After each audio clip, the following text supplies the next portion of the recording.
Howdy folks, welcome to Bullish on Farming. Today's December 3rd and just checking in on the hogs. Been giving an update on the cattle, didn't talk about the hogs. And I don't know why, things are busy on the farm, snow squall comes in. But here we are. Let's talk about what we did with our pigs. If you've been following up with the videos, you know that we've had them out in pasture, and that's that hay wagon or wagon that we use for a shade structure. And we just use single wire out there in the fields. And that worked great. I brought them in because of the snow squall that pretty much covered where the wire should be. I actually kept the posts up until this morning. And I took down the reels, of course, because I knew that they were going to get buried. But I just ended up pulling out the posts because, I can't trust that at pig level that those lines aren't going to be pushed through simply due to the snow. The wires would stay hot, but the visual of the wire would be completely covered. And I suppose I could have hiked up the wire, and there's still an opportunity to do that. But we have a permanent pastured paddock setting that we built last winter to house the pigs. And with the blistering winds and the overwhelming tundra-like snow squall that came through, I just brought them into these permanent fencing area. And there's a bit of the wire sticking out. Wire's still hot. I actually got my tester on me, so we can give that a little test. See what we're sitting at. And it looks like we're 4.4, more than enough for a pig. So still keeping those pigs, trained to wire is great, because if we ever want to put them out there, we want them familiar with the hot wire. And pigs like to test the wire more than any other animal that I've raised. So, they'll exploit dead wire quick. But anyways, let's talk about what we did. I brought out a large round, and of course we have that A-frame shelter there, which they created a nest in. But all through the snow squall, and still now, they just burrow themselves into that hay bale. And I'll come in the morning and they'll all be buried underneath. And once I bring out the feed and spread it around, they get out of the covers. They get out of bed, so to speak. But, when you have blistering winds, you really want a windbreak for the pigs. And, that's why they nestle into there. I thought about putting up a 3-sided enclosure along this fence line, didn't get around to it. And you know what? I just might not do it.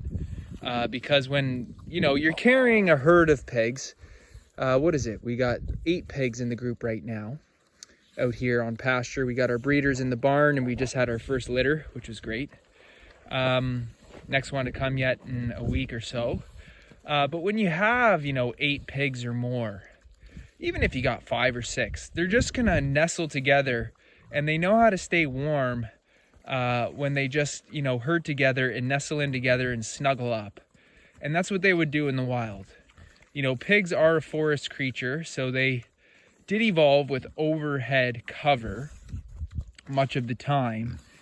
But running heritage pigs with a coat, these are all Tamworth, Berkshire Cross. A couple of them are, I think, Hampshire, Tamworth Cross, the white ones over there. But they all got a coat nonetheless. And if you have pigs that are 60 pounds or more, I wouldn't worry about them as long as you have a shelter and an outdoor setting.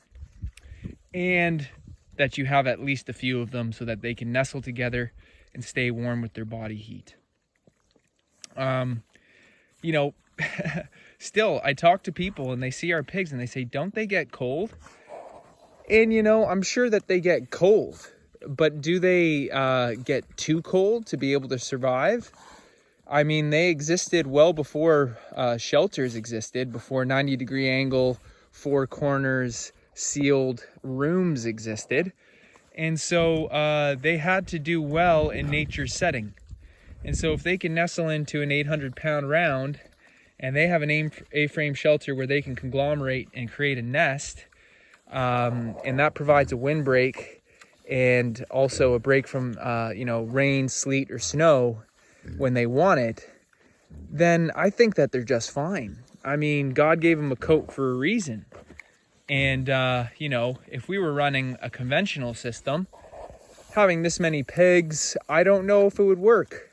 You know, I've definitely worked on pasture-raised model farms where we had 200 plus pigs. They were all outdoors.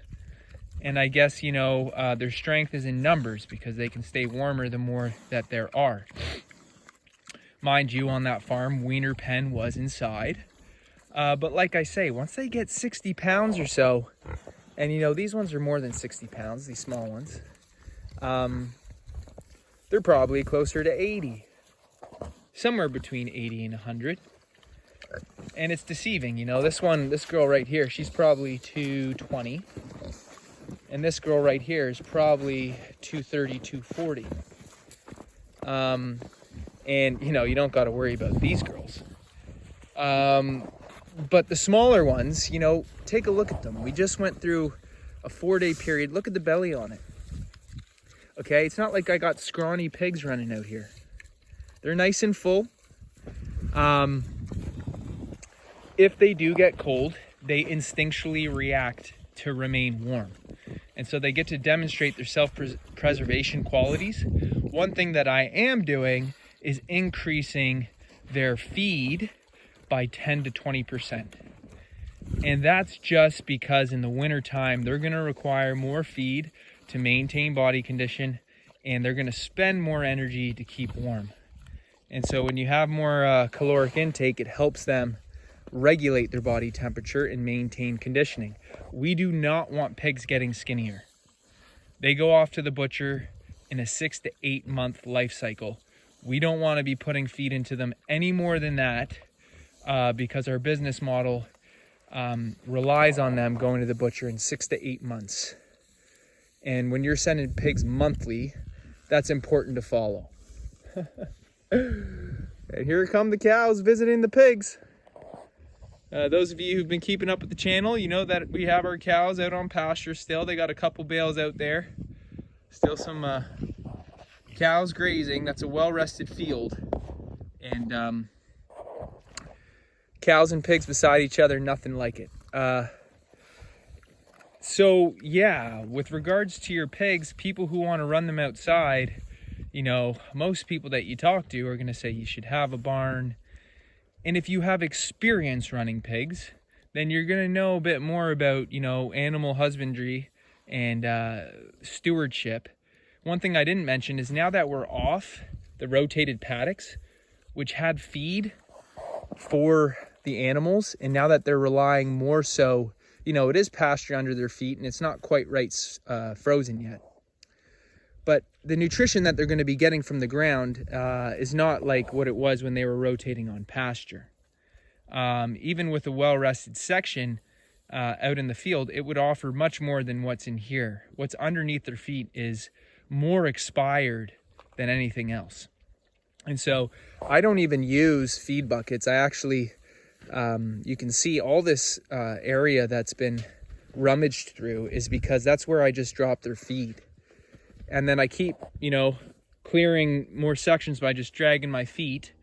And then I feed them there. Because when the ground's frozen, you don't got to worry about things like worms. We are now in a single paddock setting.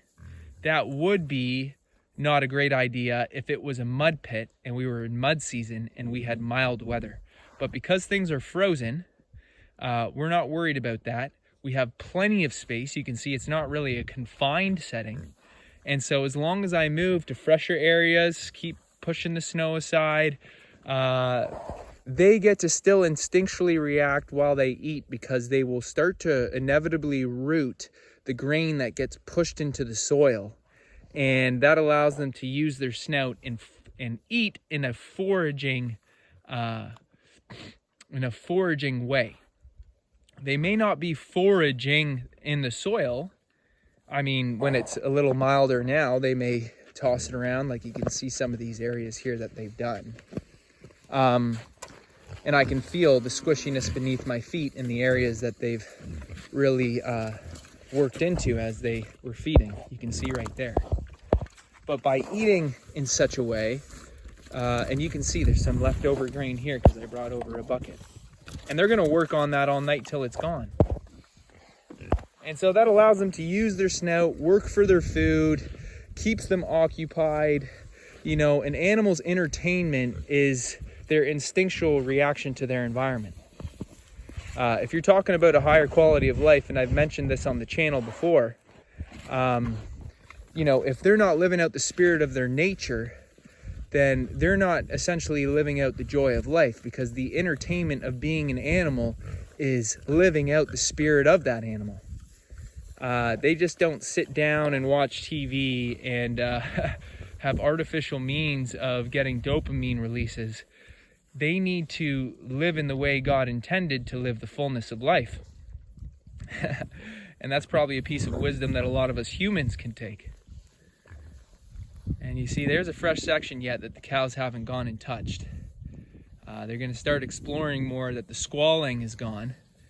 And just love seeing cattle trek through the snow.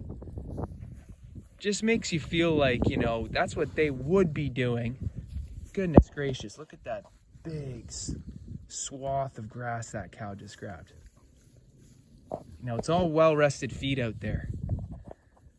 And I mentioned in the previous video, I expect their hay consumption to be 40 to 50% of what it would be if I was just primarily relying on hay as feed. Simply because, look at that grass there. Just dangling from that longhorn's mouth. Because they have stuff to forage. And imagine you can do that and buy your way through winter and then only really have to feed hay 2 to 4 months out of the year primarily. That's a huge win. Huge. Your animals are healthier. Of course, you got to have experience and be able to monitor your animals. You have to know what it looks like when the animals aren't thriving. And then you can step in and, you know, do things such as just bale graze primarily as that, or maybe return them to an area where they are more set up for success. But, you know, I've been bale grazing, cover crop grazing, winter grazing for years. And, you know, you start to pick up a thing or two and you know what's going on. So anyways, that's what gave me the confidence to run our pigs in a similar fashion. Sure, may they not get fat as quick because they're enduring with cold element? Yeah, probably. But the trade-off is that they get to live the fullness of life and the spirit of their nature in a natural setting. And that's very important to us. So anyways, folks, before this video gets too long, I'd like to say thanks for stopping by and God bless you all. I'll see you on the next one.